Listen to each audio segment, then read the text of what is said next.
Perang dagang?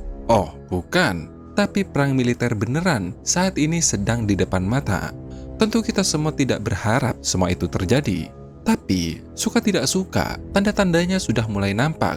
Ketegangan politik dan persaingan ekonomi antara kedua raksasa global saat ini telah menimbulkan kekhawatiran bagi semua negara. Ya, termasuk negara kita. Dan kalian tahu semuanya dimulai dari mana? Penasaran? Yuk, kalau gitu kita bahas tuntas bareng-bareng. Industri semikonduktor adalah tulang punggung teknologi modern yang memiliki peran penting dalam berbagai sektor, baik bagi industri untuk kebutuhan sipil seperti ponsel, EV, energi terbarukan, hingga peralatan militer untuk menunjang otomatisasi dan kecerdasan buatan. Itu berarti negara yang menguasai industri semikonduktor akan memiliki keunggulan teknologi, inovasi, dan R&D, ekonominya akan semakin kuat hingga pengaruh geopolitik yang semakin besar. Nah, Cina sebagai salah satu konsumen terbesar chip global telah lama bergantung pada teknologi Amerika Serikat untuk memenuhi kebutuhan domestiknya. Namun, meningkatnya ketegangan antara kedua negara besar ini, terutama yang katanya nih dalam hal keamanan nasional dan dominasi teknologi, mendorong Amerika Serikat untuk membatasi akses Cina terhadap teknologi canggih. Sekali lagi, terhadap teknologi canggih, terutama chip yang digunakan untuk teknologi kecerdasan buatan yang bisa diaplikasikan pada teknologi militer. Dengan kata lain, Amerika Serikat mengambil langkah ini untuk memperlambat kemajuan teknologi Cina. Sebenarnya, pembatasan ekspor chip tersebut bukan hanya pada Cina, melainkan terbagi menjadi 3 kelompok. Negara-negara yang masuk tier 1, yaitu negara-negara yang masih dapat terus melakukan bisnis seperti biasanya, dan masih bebas mengimpor hardware artificial intelligence yang dikembangkan oleh Amerika Serikat, yaitu Uni Eropa, Kanada, dan Australia. Nah, tier yang kedua menghadapi pembatasan dan dibatasi hingga maksimum 50.000 unit pemrosesan grafis atau GPU per negara antara tahun 2025 hingga 2027.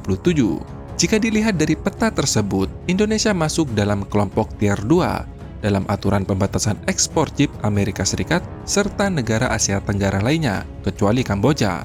Nah, sedangkan tier 3 yaitu Cina dan Rusia, sekaligus tetangga kita yang bernasib malang, dilarang mengimpor perangkat keras dan bobot model yang berkaitan dengan artificial intelligence atau kecerdasan buatan. Dari pengelompokan pembatasan terhadap negara-negara berdasarkan tier tersebut, ini menunjukkan bagaimana Amerika Serikat memprioritaskan hubungan dan strategi keamanan globalnya yang dianggap sebagai sekutu dan sekaligus menunjukkan keraguan atau kasarnya lah, mulai ketidakpercayaan pada beberapa negara termasuk Indonesia dan negara Asia Tenggara lainnya.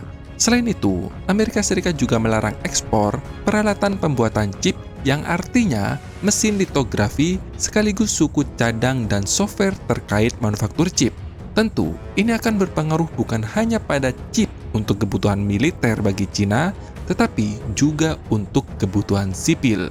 Negara-negara yang paling dominan dalam industri semikonduktor saat ini, khususnya untuk kebutuhan sipil, didominasi oleh sekutu Amerika Serikat, yaitu Taiwan, Korea Selatan, Amerika Serikat itu sendiri, Jepang, dan Singapura. Dan hanya ada satu pemain besar dalam industri semikonduktor yang saat ini masih netral, setidaknya untuk saat ini ya, yaitu Malaysia, geng.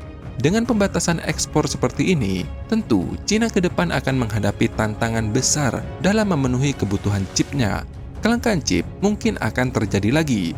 Dalam kondisi seperti ini, Malaysia akan mendapatkan keuntungan ekspor chip yang besar ke Cina kalau berani melawan regulasi Amerika Serikat.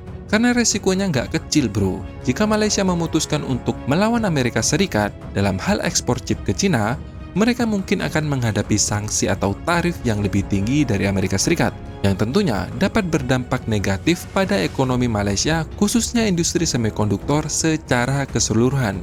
Ingat, secara keseluruhan. Ya, kalau boleh jujur, sekitar 40% investor industri semikonduktor di Malaysia itu berasal dari Amerika Serikat, bro. Tapi, ada yang perlu diingat, Amerika Serikat sampai detik ini masih bergantung pada Cina dalam hal bahan baku semikonduktor, khususnya mineral gallium dan germanium.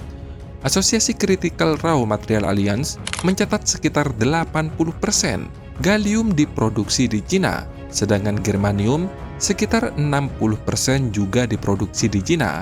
Artinya, bukan hanya Amerika Serikat, tapi seluruh negara di muka bumi ini bergantung pada rantai pasok dari Cina untuk industri semikonduktornya. Dan pada 3 Desember 2024, Cina telah mengumumkan larangan ekspor mineral langka tersebut pada Amerika Serikat. Artinya baik Amerika Serikat maupun Cina telah menabuh genderang perang dagang masing-masing. Lantas, apa yang terjadi? Donald Trump baru-baru ini mengumumkan untuk mencaplok Greenland. Dia mengatakan tak peduli dengan cara apapun, bahkan jika terpaksa akan menggunakan kekuatan militernya sekalipun. Terus, ada apa nih di Greenland? Kenapa Donald Trump memaksa? Ternyata, pulau terbesar di dunia ini memiliki sumber mineral yang dibutuhkan Amerika Serikat, yaitu minyak, gas, emas, perak, dan yang paling penting, mineral tanah jarang atau rare earth yang dibutuhkan untuk industri semikonduktor. Langkah ini jelas bagian dari strategi Amerika Serikat untuk memperluas pasokan mineral kritis dan mengurangi resiko keamanan yang terkait dengan ketergantungan pada satu negara. Bahkan, CEO Tanbreez Mining, perusahaan pertambangan mineral tanah jarang yang terletak bagian selatan Greenland, mengatakan pejabat Amerika Serikat telah mengunjungi Greenland sebanyak 2 kali pada tahun lalu. Sekaligus juga mengaku mendapatkan banyak tekanan dari Amerika Serikat untuk tidak menjual ke Cina. Lebih dari itu, bahkan Amerika Serikat memiliki agenda yang bisa dikatakan agak gila nih, karena selain Greenland, Amerika Serikat juga berencana mencaplok Kanada. Dan kalian bisa lihat sendiri di dalam akun Instagram resmi Donald Trump. Dia menulis caption "Oh Kanada" pada Rabu 1 Agustus 2024 kemarin, di mana di situ ada peta Kanada namun dibalut dengan bendera Amerika Serikat. Kan psikopat ini orang, seenak jidat aja klaim negara orang. Pas wartawan tanya langsung ke Donald Trump, dia pun gak mangkir. Look, I called him Governor Trudeau because they should be the 51st state, really. It would make a great state, and the people of Canada like it. They pay lower taxes, they have virtually no military, they have a very small military, they pay less than 1%. Jadi, ini politikus preman tapi nggak omong kosong bro. Nah, kembali lagi ke Kanada. Kanada merupakan negara yang luas, memiliki luas sekitar 9,98 juta kilometer persegi, atau lebih dari 5 kali lipat daripada Indonesia. Kalian bisa bayangkan, 5 kali lipat lebih daripada Indonesia. Selain itu, Kanada juga memiliki kekayaan sumber daya alam yang sangat besar, bahkan negara paling kaya sumber daya alam di benua Amerika. Kanada memiliki cadangan minyak terbesar ketiga di dunia setelah Arab Saudi dan Venezuela. Gas alam ada, batu bara ada, uranium untuk nuklir terbesar kedua di dunia setelah Rusia. Logam berharga termasuk emas, nikel, tembaga, perak banyak di sana bro. Dan juga merupakan produsen kayu terbesar di dunia. Ya, yang saya sebutkan tadi itu adalah Kanada bro. Tapi kembali lagi, ternyata Kanada juga memiliki cadangan mineral tanah jarang atau rare earth terbesar di dunia dengan lebih dari 15,2 juta ton tanah jarang oksida pada tahun 2023 kemarin. Ini semakin memperjelas pencaplokan Kanada oleh Amerika Serikat merupakan strategi Amerika Serikat untuk memperluas pasokan mineral kritis untuk kebutuhan semikonduktor. Supaya apa? Ya, lepas dari ketergantungan Cina. Lebih gilanya lagi, saking ngototnya nih, Amerika Serikat ingin menjatuhkan Cina, Donald Trump juga telah berencana mengambil alih terusan Panama. Nah, kenapa nih? Ada apa di terusan Panama? And above all, China is operating the Panama Canal, and we didn't give it to China, we gave it to Panama, and we're taking it back.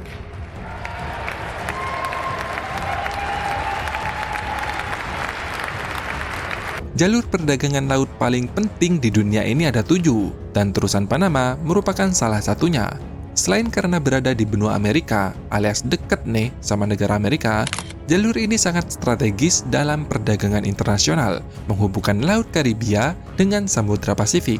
Sekitar 14.000 kapal melewati terusan Panama setiap tahunnya, dan kapal yang melewati terusan ini lebih banyak dari timur ke barat dibandingkan sebaliknya. Artinya apa? Lebih banyak kapal yang membawa barang dari Asia ke benua Amerika dan Eropa. Tentu, Amerika Serikat dapat menggunakan terusan Panama untuk menaikkan tarif, utamanya kapal-kapal dari Cina. Karena yang menggunakan terusan ini, yang bukan sekutu Amerika Serikat, cuma dari Cina doang. Jepang, Korea Selatan, Chili, dan Amerika Serikat sendiri. Selain itu, terusan Panama digunakan untuk mengangkut minyak dan produksi energi lainnya, yang sangat penting untuk keamanan Amerika Serikat. Dan yang paling penting, terusan Panama memiliki nilai strategis yang besar bagi militer Amerika Serikat.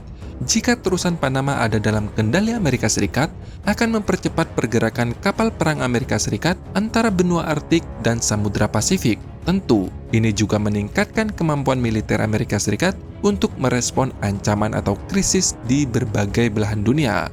Dari keseluruhan langkah yang dilakukan Amerika Serikat ini adalah upaya Amerika Serikat untuk prepare. Kalau nggak paham, artinya Amerika Serikat itu siap-siap bro. Atau bahasa halusnya, mengantisipasi kemungkinan adanya konflik di masa depan dan memastikan bahwa mereka berada dalam posisi yang kuat untuk menghadapi tantangan global. Kebijakan ekspor chip ke Cina dan minat terhadap Greenland dan upaya menguasai kembali terusan Panama adalah bagian dari strategi yang lebih besar untuk mempertahankan dominasi Amerika Serikat di panggung global. Langkah-langkah ini tidak hanya berdampak pada hubungan bilateral antara Amerika Serikat dan Cina, tetapi juga mempengaruhi dinamika geopolitik global termasuk hubungan dengan sekutu dan pesaing. Dalam hal dunia yang semakin kompetitif, keputusan strategis seperti ini tentu terus membentuk arah perkembangan ekonomi dan politik internasional yang semakin tidak menentu, bro. Dan apakah kalian ingin tahu dampaknya pada Indonesia? Kalau iya, silakan tulis pendapat kalian di kolom komentar. Sampai di sini informasinya, sampai jumpa di next video. Dadah!